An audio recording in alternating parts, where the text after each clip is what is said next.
Cyber నేరాల విషయంలో జాగ్రత్తగా ఉండాలని పోలీసులు పదే పదే చెబుతున్నారు.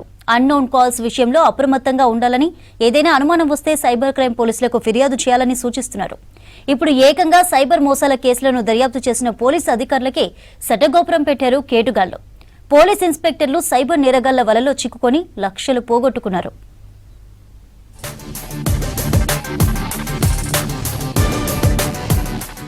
సైబర్ నేరగాళ్ల వలలో పోలీస్ అధికారులే చిక్కారు. సైబర్ క్రైమ్ పోలీస్ ఇన్స్పెక్టర్ నుంచి 1,62,000 కొట్టేశారు. మరో ఇన్స్పెక్టర్ ఫ్యామిలీ 3 లక్షలు మోసపోయింది. నవంబర్ 16న గుర్తు తెలియని వ్యక్తి ఫోన్ చేసి రిటైర్డ్ అడిషనల్ ఎస్పీ నరసింహారెడ్డిగా పరిచయం చేసుకున్నాడు. టీటీడీలో సెక్యూరిటీ విభాగంలో పనిచేస్తున్నట్టు ఇన్స్పెక్టర్కు చెప్పాడు. తన కొడుకు లోకేష్ బ్యాంకు ఖాతాని ఫ్రీజ్ చేశారని, ఆ అకౌంట్ను తిరిగి తీసుకొని రావాలని కోరారు. అయితే లోకేష్ వచ్చి వివరాలు తెలియజేస్తే పరిశీలిస్తామని ఇన్స్పెక్టర్ చెప్పాడు. ఆ తర్వాత టీటీడీలోనే పనిచేస్తున్నట్టు చెబుతూనే ఏదైనా అవసరం ఉంటే తనను కాంటాక్ట్ అవ్వాలని సూచించాడు.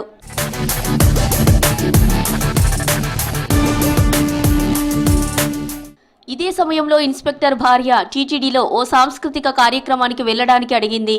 దీంతో సైబర్ నేరస్తుడికి కాంటాక్ట్ అయ్యాడు సదర్ ఇన్స్పెక్టర్. కార్యక్రమానికి సంబంధించిన డీటెయిల్స్ అడిగి తెలుసుకున్నాడు. దీంతో ఒక డేట్ ఫిక్స్ చేసుకోమని చెప్పాడు సైబర్ నేరస్తుడు. డిసెంబర్ 21న వెళ్తామని చెప్పారు. అయితే అన్ని వసతులు తన కొడుకు లోకేష్ చూసుకుంటాడని చెప్పి అతని ఫోన్ నంబర్ ఇచ్చాడు. వీఐపీ దర్శనం, ప్రోటోకాల్ దర్శనం, ఆదిత్య బిర్లా గెస్ట్ హౌస్లో వసతి ఉంటుందని చెప్పాడు.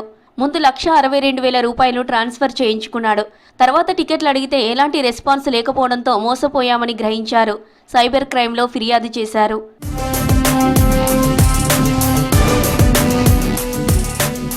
మరో కేసులో ఓ ఇన్స్పెక్టర్ వాట్సాప్కు వచ్చిన లింక్ని క్లిక్ చేయడంతో 39,32,000 పోగొట్టుకున్నాడు. స్టాక్ ట్రేడింగ్లో పెట్టుబడులు పెడితే భారీగా లాభాలు వస్తాయని నమ్మించి బురుడి కొట్టించారు సైబర్ కేటుగాళ్లు.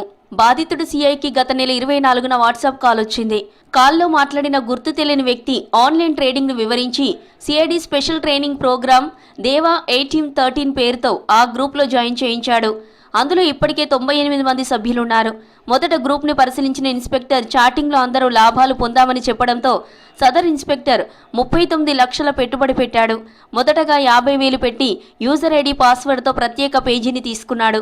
తర్వాత దశల వారీగా డబ్బులను చెల్లించగా విత్డ్రా చేసుకునే టైంలో ఆప్షన్ లేకపోవడంతో మోసపోయానని గ్రహించాడు. నేషనల్ సైబర్ క్రైమ్ రిపోర్టింగ్ పోర్టల్లో ఫిర్యాదు చేశాడు. ఈ 2 కేసులపై సైబర్ క్రైమ్ పోలీసులు దర్యాప్తు చేస్తున్నారు.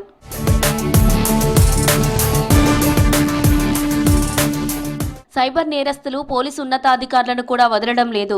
చాకచక్యంగా డబ్బులు వసూలు చేస్తున్నారు. ఈజీ మనీ ఎర్నింగ్ ఆశ చూపించి బుట్టలో వేసుకొని బురుడి కొట్టిస్తున్నారు.